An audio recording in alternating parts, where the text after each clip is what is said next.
मैं हूँ इस समय पोर्टो में। सबसे सुंदर मैकडॉनल्ड्स बिल्डिंग है वर्ल्ड में।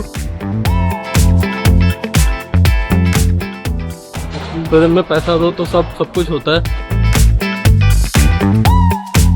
And there are a couple traveling in a camper van with their dog.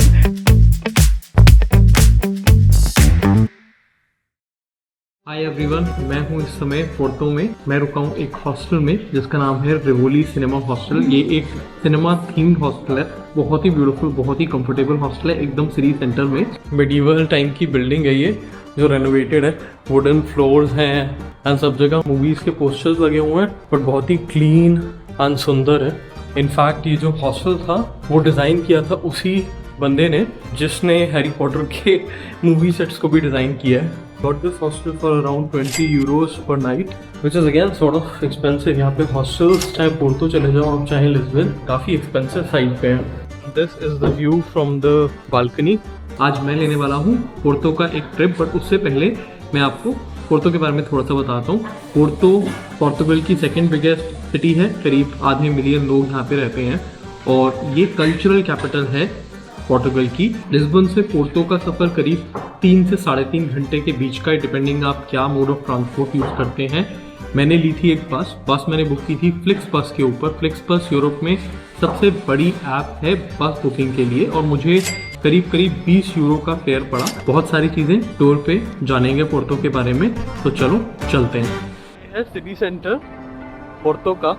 बहुत ही यूरोपियन है, very different from Lisbon for sure. और यहाँ पे आप जितनी भी ओल्ड बिल्डिंग्स देख रहे हैं वो सभी अब या तो हिस्टोरिक बिल्डिंग होटल बन चुकी है जैसे ये है, या फिर बैंक बन चुकी है जैसे ये है। तो अब कोई भी जो ये एक टाइम में रॉयल बिल्डिंग्स हुआ करती थी या फिर गवर्नमेंट बिल्डिंग्स हुआ करती थी, बीन सोल्ड ऑफ एंड अब वो प्राइवेट बिल्डिंग है फॉर होटल्स और बैंक्स प्राइमरीली।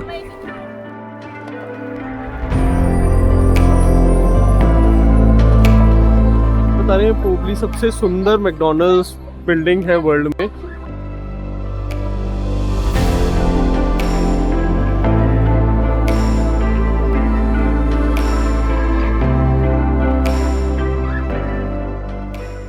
और ये पूरा मेन सेंट्रल एरिया है पोर्टो का। मैं कॉन्स्टेंटली देखो सुबह से ही परफॉर्मेंसेस चालू है यहाँ पे। शहर की अपनी खुद की पॉपुलेशन केवल मात्र 4.5 लाख की है, less than 500,000 that is. And may be यहाँ पर टूरिस्ट आते होंगे कम से कम 2, 3, 5 million whatever. This building over here, this is the São Bento train station. Before it was a train station, it used to be another monastery. I told you we were going to see some around. Here is another one. यहाँ पर ज़्यादा Christian monasteries हुआ करती थी, protected by the Kings. उनमें से एक ये थी जो अब ट्रेन स्टेशन में कन्वर्ट हो चुकी है।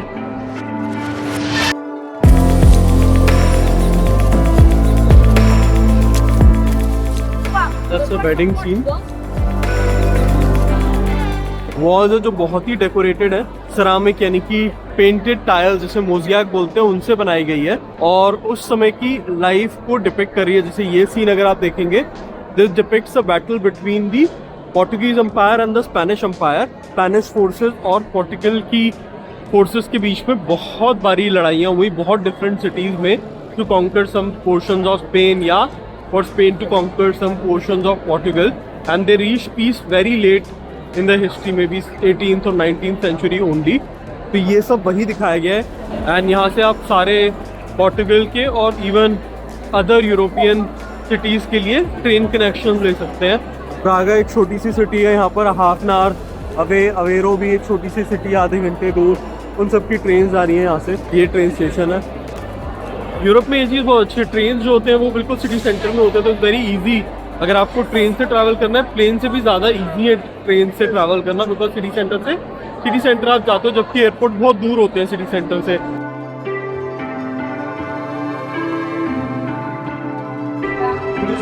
ये ओल्ड क्वार्टर्स हैं, दिख ही रहा है बिल्डिंग की हालत से। तो हमारे ग्रुप में एक फेलो ट्रैवलर जो अपने साथ अपना कुत्ता भी लेकर आए। कुत्ता भी बड़े स्ट्रेंज ब्रीड का है, एकदम अलग।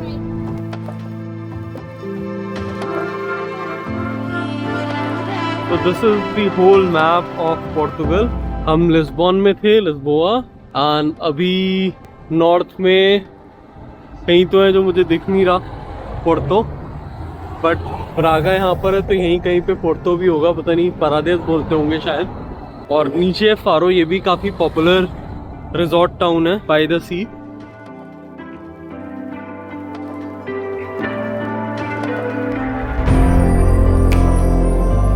And this used to be the center of the city. So the city of Porto was actually built surrounding the cathedral. So we are now in the medieval part of the city. So at the very beginning, it was Guimarães.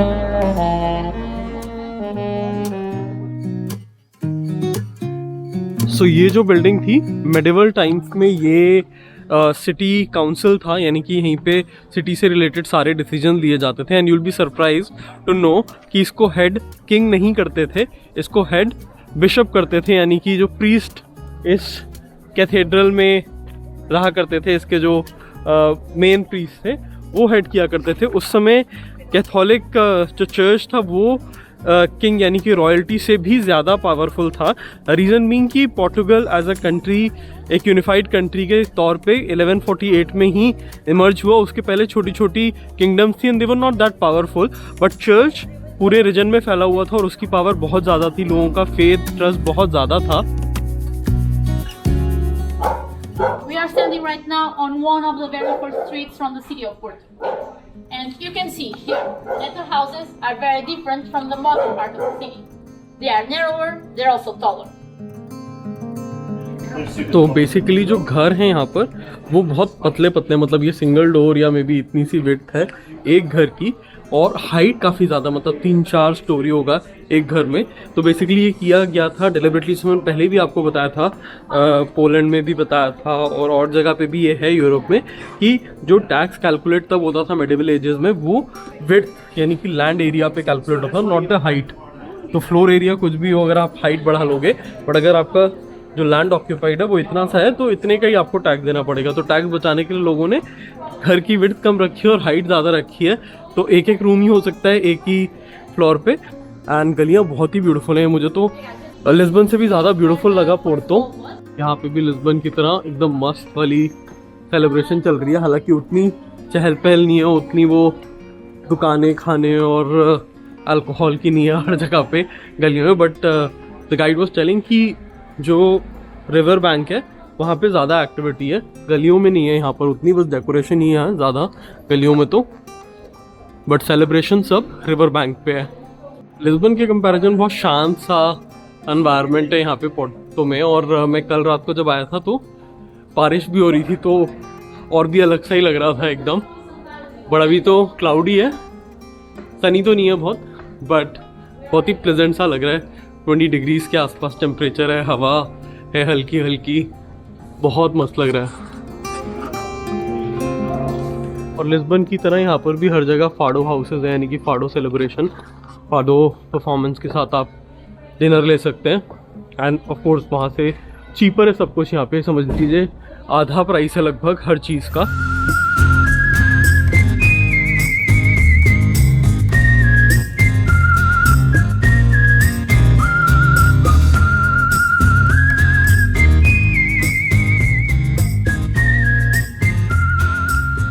So basically medieval times में क्या होता था कि England जो इसकी population almost सबसे ज़्यादा थी यूरोप में, वो बहुत वाइन कंज्यूम करते थे, सबसे बड़े वाइन कंज्यूमर्स थे, और वो अपनी ज़्यादातर वाइन फ्रांस से इंपोर्ट करते थे, because France was the biggest producer of wine. But because of the relationship between England and France used to impose a lot of taxes on the wine that was exported to England. तो they found कि जो पोर्टुगल की wine है वो almost उतनी ही अच्छी है, और पोर्टुगल से हमें कोई टैक्स नहीं देना पड़ेगा एडिशनल, तो let's import from Portugal. But problem क्या हुई कि पोर्टुगल से जो इंग्लैंड का डिस्टेंस है वो ज़्यादा है ऑफ कोर्स, तो जब तक वाइन यहाँ से वहाँ पहुँचती थी, यहाँ के पोर्ट से वहाँ तक, तब तक वो ओवर फर्मेंट हो जाती थी, तो वो ज़्यादा विनेगरी, मतलब ज़्यादा क्या बोलना चाहिए कि सूदिंग नहीं रहती थी गले में, है ना। तो उसको काउंटर करने के लिए उन्होंने फाइंड आउट किया कि ग्रेप अगर हम पिरेट ऐड कर देंगे, यानी कि एक्स्ट्रा अल्कोहल ग्रेप से बना हुआ ऐड कर देंगे, तो वो स्वीटन भी कर देगा वाइन को, और दूसरा जो फर्मेंटेशन प्रोसेस है वो रुक जाएगा, बिकॉज जितना ही बैक्टीरिया है वो किल हो जाएगा, तो एडिशनल और एक्स्ट्रा फर्मेंटेशन नहीं हो पाएगी। और उस प्रोसेस को बाद में आई थिंक पोर्टुगल ने पेटेंट भी कर लिया। एंड जो ग्रेप्स होते हैं वो भी यहाँ पे एक पर्टिकुलर वैली है, दोरो वैली, वहीं से आते हैं। तो उन ग्रेप से बनी हुई इस प्रोसेस के थ्रू गुजरी हुई जो वाइन होती है उसको पोर्ट वाइन बोलते हैं, और वो यहाँ का बहुत बड़ा एक्सपोर्ट है। फिलहाल ये बहुत ही ब्यूटीफुल नज़ारा है पूरी सिटी का। तो ये स्ट्रीट एक समय वाइन ट्रेड के लिए जानी जाती थी और 500 साल पुरानी स्ट्रीट है ये। और आज यहाँ पर restaurants and cafes and souvenir shops हैं एंड कुछ हाई एंड फैशन शॉप्स भी हैं। तो that's the most happening part of Porto. अगले महीने इस स्ट्रीट की 500 साल की सेलिब्रेशन होगा एंड आई एम श्योर बहुत सारी वाइन, बहुत सारा खाना will be all over the street.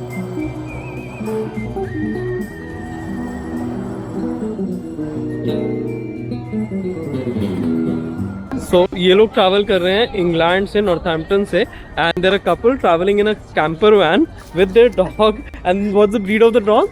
It's a Spanish water dog. Oh, Spanish bulldog. Spanish water dog. And Okay. It's called Rafa, his name. Ah. Rafa. He's a near visitor. So how long have you been traveling in a camper van for? This is our third week.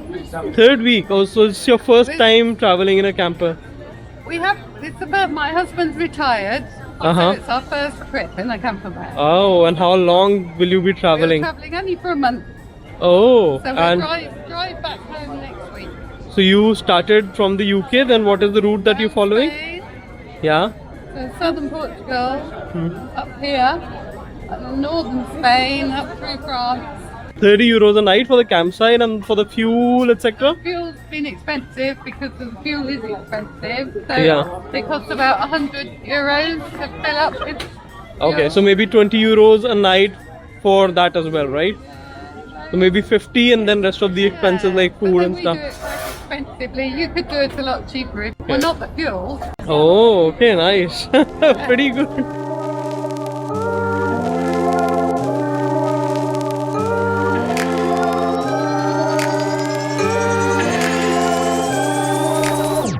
This whole building was built in the 18th century. The architect for it was Niccolao Nazzoni. ये जो building है पीछे, ये एक time एक church हुआ करता था, उसके बाद ये हॉस्पिटल बन गया और अब ये म्यूजियम है। एंड इसके अराउंड ये पूरा जो एरिया है वो अब एक्चुअली एक पार्टी एरिया है। यहाँ पे सारे बार्स हैं, जो भी पोर्तो की नाइट लाइफ है वो यहीं पे होती है। एंड आप देर रात तक ड्रिंक कर सकते हैं बार्स में एंड स्ट्रीट्स में। एंड आपको एक बियर यहाँ पर केवल 1 यूरो में मिल जाएगी, which is probably the cheapest in Europe. Worked for a little while as a lighthouse because it was the biggest tower, the tallest one that we had. So the boats would come in, they would see the tower, they knew they were coming to the city of Porto. And जितनी भी calories आपने यहाँ पे टपा टपा के food खाया होगा ना, उससे सब निकल जाएगी। तो मस्त एक्सरसाइज है, best most beautiful gym in the whole of Porto आपके पीछे। ये बिल्डिंग जो है यहाँ पे, ये एक्चुअली बनी थी as a museum of photography, जब फोटोग्राफी 19th सेंचुरी के स्टार्ट में पॉपुलर हुई थी यूरोप में। बट ये एक्चुअली फोटोग्राफी म्यूजियम बहुत कम टाइम रहा और एक्चुअली एक प्रिजन बहुत लंबे टाइम तक था। एंड अगर आप वेल्दी प्रिजनर हैं, मतलब से पॉलिटिकल प्रिजनर है, बहुत पावर और बहुत पैसा है आपके पास, या क्रिमिनल है इतने बड़े, तो आप एक्चुअली यहाँ पे पे कर सकते थे। एंड ज़्यादा लग्जूरियस जो प्रिजन रूम्स है वो आपको मिल जाते थे। 200 साल में भी बदले नहीं है ना, ह्यूमन बींग्स वैसे ही है अभी भी। प्रिजन में पैसा दो तो सब कुछ होता है, चाहे यूरोप हो, चाहे इंडिया हो, चाहे कोई भी और कंट्री हो।